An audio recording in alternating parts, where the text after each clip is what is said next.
আসার আগ পর্যন্ত আমি মুমিনের আলোচনাটা করে আপনাদের থেকে বিদায় নিব। আমি আপনাদের কাছ থেকে বিদায় নিব।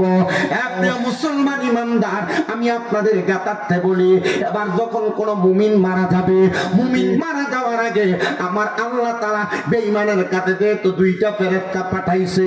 মুমিনের তো একটা সম্মান আছে, মুমিনের তো একটা ইজ্জত আছে, মুমিনের তো একটা তাজিম আছে।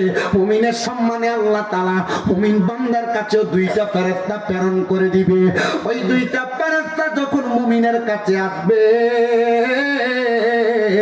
মুমিনের কাছে আসার সাথে সাথে ওই দুইজন ফেরেশতা একজন মুমিনের মাথার কাছে বসবে, আরেকজন মুমিনের নাকের আগার কাছে বসবে। পয়সা পয়সা বান্দার মৃত্যুর পহর গণবে। আর মুমিন বান্দা মরার কথা তো স্মরণ করে, মুমিন বান্দা সর্বদা মরার জন্য প্রস্তুত থাকে। হাইরে আমার বাতাবাড়ি এলাকার মানুষ, হাইরে আমার এই বড়ুয়া এলাকার মানুষ, হাইরে আমার পর্দার অন্তরালের মা ও আম্মুজিরা, তোমরা মুমিন হইতে পারছো কিনা চিন্তা করে দেখো। 5 ওয়াক্ত নামাজটা ঠিক মতো পড়ো কিনা চিন্তা করে দেখো। তাহাজ্জুদের নামাজটা ঠিক মতো পড়ো কিনা চিন্তা করে দেখো। নবীর দুরূদ বেশি করে পড়ো কিনা চিন্তা করে দেখো। নবীর রওজা যাওয়ার জন্য মন কান্দে কিনা চিন্তা করে দেখো। নবীকে দেখার জন্য মন কান্দে কিনা চিন্তা করে দেখো। মা গো, মনের ভিতরে যদি এমন স্পৃহা কাজ করে, তাইলে মনে করবা তুমি মুমিন, তাইলে মনে করবা তুমি মুত্তাকি। যদি তুমি বেপরদা চলো, তোমার মাঝে মুমিনের খাসিয়ত নাই। যদি তুমি ঝগড়া ফাসাদ গালি গালাত নিয়ে লিপ্ত থাকো, তাইলে বুঝবা তোমার মাঝে মুমিনের কোনো খাসিয়ত নাই। যদি দেখো গান বাজনা শুনতে তোমার ভালো লাগে, তোমার মাঝে মুমিনের কোনো খাসিয়ত নাই। এই আমার বাতাবাড়ি এলাকার আম্মুজিরা, আমি তোমাদের পায়ে হাত দিয়া করি গো মা। আমি চাই না বাতাবাড়িয়ার কোনো মহিলা দুজকে যাক, আমি চাই না বরুড়ার কোনো মহিলা দুজকে যাক, আমি চাই না এই এলাকার কোনো মহিলা দুজকে যাক। যদি আল্লাহর জান্নাতের মধ্যে বাড়ি ঘর বানাইতে চাও, যদি মুমিন হইয়া মরতে চাও, কষ্ট না পাইতে চাও, তাইলে নামাজি হইয়া যাও, পর্দাশীল হইয়া যাও। গালিগালাজ বন্ধ করো, অভিশাপ দেওয়া বন্ধ করো, পরের হক খাওয়া বন্ধ করো, স্বামীর অবাধ্য হওয়া বন্ধ করো, শ্বশুর শাশুড়ির উপর অত্যাচার করা বন্ধ করো। 5 ওয়াক্ত নামাজের পাশাপাশি তাহাজ্জুদ গুজারি হও। সোমবার বৃহস্পতিবার পারলে মাসে মাসে বেশি বেশি করে আইয়ামে বিদের রোজা গুলা রাখবা। দেখবা গো মা, তোমাদের সম্পদের চিন্তা করা লাগবে না, টাকার চিন্তা করা লাগবে না, সন্তান সন্ততির রোগ বালা মুসিবত মাপের জন্য চিন্তা করা লাগবে না। আল্লাহ তাআলা অটোমেটিকলি বরকত দান করে দিবে। আপনারা বলেন, যতগুলা বরকতের কথা বললাম, আমার আল্লাহ চাইলে বান্দারের সবগুলা বরকতের অধিকারী বানানোর ক্ষমতা আমার আল্লাহর আছে না নাই? হে মুসলমান ইমানদার, আমি ইমানদারের মৌতের কথা বর্ণনা করতে লাগছিলাম। একটা মুমিন বান্দা ইন্তেকাল করার আগে ফেরেশতা আসে কয়জন? জোরে কয় না কয়জন? ওই বান্দাটার সামনে যখন ফেরেশতা আগমন করবে, হায়রে মুমিন বান্দাটার সামনে ফেরেশতাটা আগমন করার সাথে সাথে এবার আমার আল্লাহ তাআলা আজরাইলকে আদেশ করবে, আজরাইল যাও যাও যাও, মুমিন বান্দার কাছে চইলা যাও, বান্দার রূহটা তুমি আবার কবজ করো। আজরাইল মুমিন বান্দার কাছে একবার, দুইবার, তিনবার না, 4 বার বান্দার রূহটা কবজ করার জন্য আসবে। আমি যেই ওয়াদা করতেছি, আপনারা একটু মনোযোগ দিয়ে শুইনা দেখেন না বাবা। একটা মুমিনের কাছে আজরাইল আসবে 4 বার, কিন্তু রূহ নিতে পারবে না। আরে আজরাইলকে বাধা দিয়া রূহ নিতে বাধা দিবে এমন সাধ্য দুনিয়ার কোন প্রধানমন্ত্রী, মন্ত্রী, মিনিস্টারের নাই, দুনিয়ার কোন মেম্বার, চেয়ারম্যানের নাই। কারণ আজরাইল তো আজরাইল, যে আজরাইল দুনিয়া থেকে মাটি নেওয়ার জন্য আল্লাহ হযরতে জিবরাইল, মিকাইল, ইসরাফিল ফেরেশতারে পাঠাইছে। 3 জন ফেরেশতা মাটি নিতে পারে নাই। আজরাইল একটা খাপলা দিয়া 40 মণ মাটি দুনিয়া থেকে নিয়ে গেছে। এই আজরাইলের এত ক্ষমতা, আল্লাহ তাআলা আজরাইলের নামটা তখন রাখছে মালাকুল মাউত, মানে হলো মৃত্যুর ফেরেশতা। আজরাইল তখন থেকে মানুষের রূহ হরণ করার অধিকার পাইছে। প্রিয় মুসলমান ইমানদার, পর্দার অন্তরালের মা, একটা জবান বন্ধ রাখো না। মুহাব্বতে সব সময় ইস্তেগফার কইরো, আল্লাহর কাছে গুনাহ ক্ষমা প্রার্থনা কইরো। দুনিয়ার ব্যভিচারের মধ্যে লিপ্ত হয় না, গুনার কর্মকাণ্ডে লিপ্ত হয় না। আল্লাহ তাআলার ইবাদত থেকে দূরে সরে যাও না। মনে রাখবা, আল্লাহ তাআলার ইবাদত থেকে দূরে সরে গেলে তোমাকে দুনিয়ার সব বিপদ পাকড় করবে, সব মুসিবত পাকড় করবে, সব রোগ পাকড় করবে। বন্ধুরে আমার,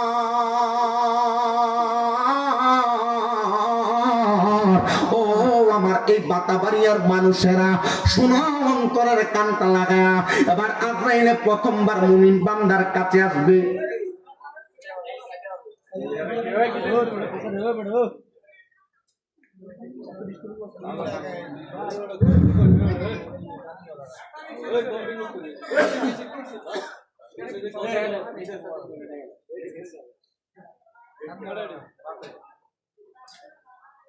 সবাই করি আলহামদুলিল্লাহ।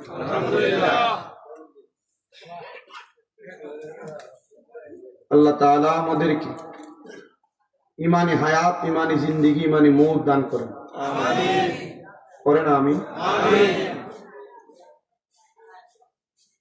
যতটুক বয়ান শ্রবণ করছেন অতটুকের যদি খেয়াল করেন, আমরা চাইলে আমাদের জীবন পরিবর্তন করা কি সম্ভব না অসম্ভব?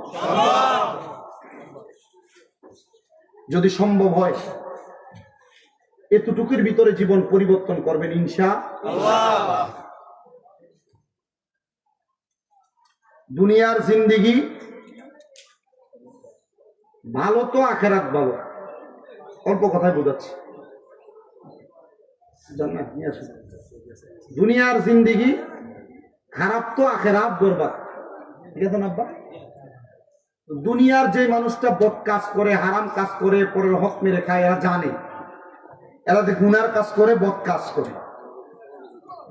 দুনিয়ার যে মানুষটা ভালো কাজ করে, এই মানুষটা ভালো কাজের প্রতি ততটা আগ্রহী থাকে, যতটা আগ্রহী হইলে ওই মানুষটা তার জান্নাতের রাস্তাকে সুগম সহজ করতে পারে, ঠিক না? এতটুক আমাদের বিবেক, আমাদের অন্তরে, আমাদের কাজকর্মে, আমাদের নিজস্ব পারিবারিক, সামাজিক এবং দেশীয় প্রত্যেক কাজে আমাদেরকে এমন বিবেক খরচ করে চলা প্রয়োজন যে বিবেক আমাদেরকে জান্নাতি বানাইতে পারে, ঠিক না? কারণ যদি অসুস্থ মস্তিষ্ক নিয়ে আমরা আমাদের দুনিয়ার জিন্দেগি কাটাই, তাহলে আমরা কখনো জান্নাতের রাস্তা পাবো না। জান্নাতের রাস্তা পাওয়ার জন্য আমাদেরকে অবশ্যই সুস্থ একটা জিন্দেগি আমাদের সুস্থ মস্তিষ্ক দ্বারা পরিচালনা করা লাগবে। সুস্থ মস্তিষ্ক দ্বারা জিন্দেগি পরিচালনা করলে আমাদের দুনিয়াও ভালো, আমাদের আখিরাতও ভালো।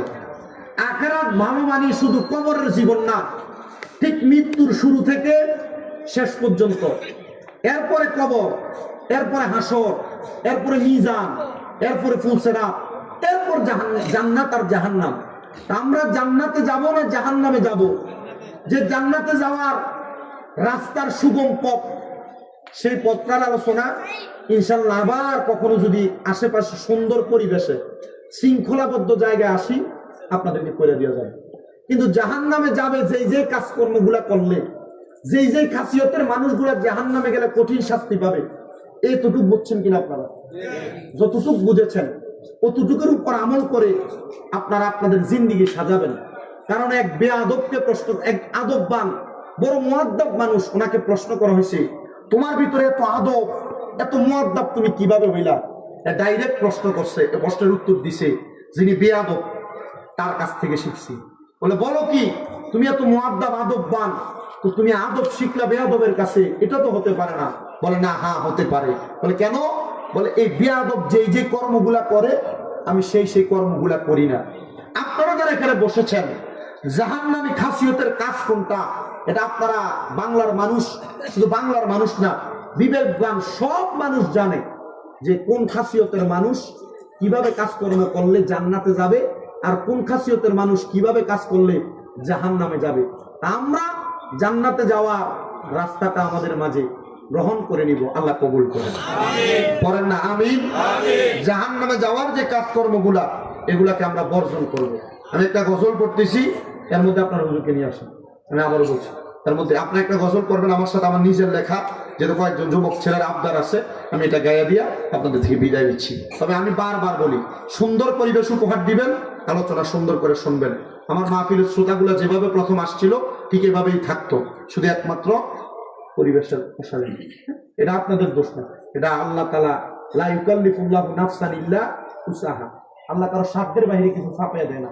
আজকে সাধ্য আপনাদের এমন হবে, এটা আল্লাহ ফয়সালা করছেন। আল্লাহর ফয়সালা আমরা সব সময় মাইনা নিব। আল্লাহ কবুল করেন, বলেন আমিন। আর ধরে বলেন আমিন। আমার জায়গা হবে নি আমার মরা লাশের লাইগা, মসজিদের পাশে আমার খবর দিও, কইরাই আমার জায়গা হবে নি, আমার জায়গা হবে নি আমার মরা লাশের লাইগা, মসজিদের পাশে আমার খবর দিও, কইরাই আমার জায়গা হবে নি।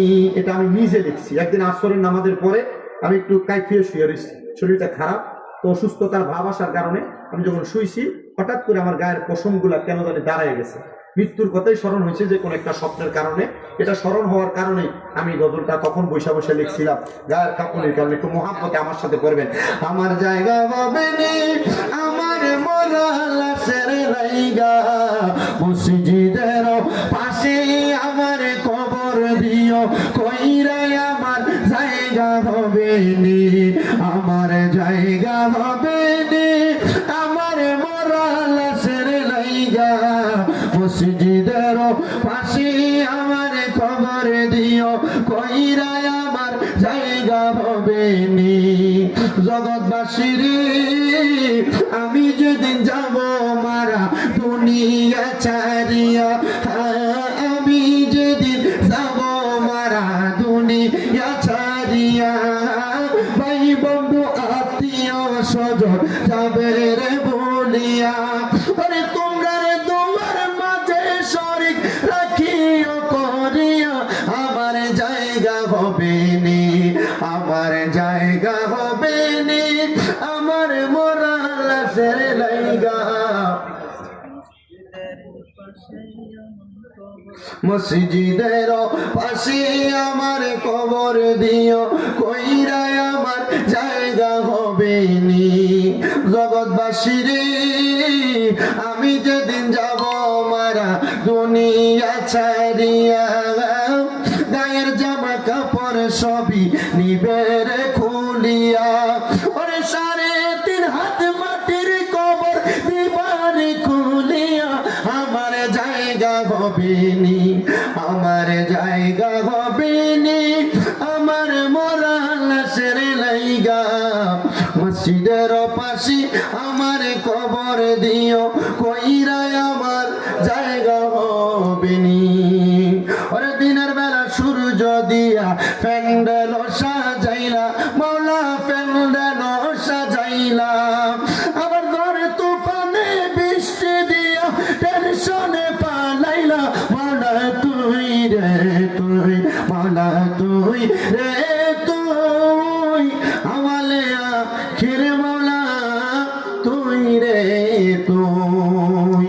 আল্লাহ আমাদের সবাইকে কবুল করেন, আমিন। আরো জোরে পড়েন আমিন। 3টা জিনিস চাই বিদায় নিচ্ছি।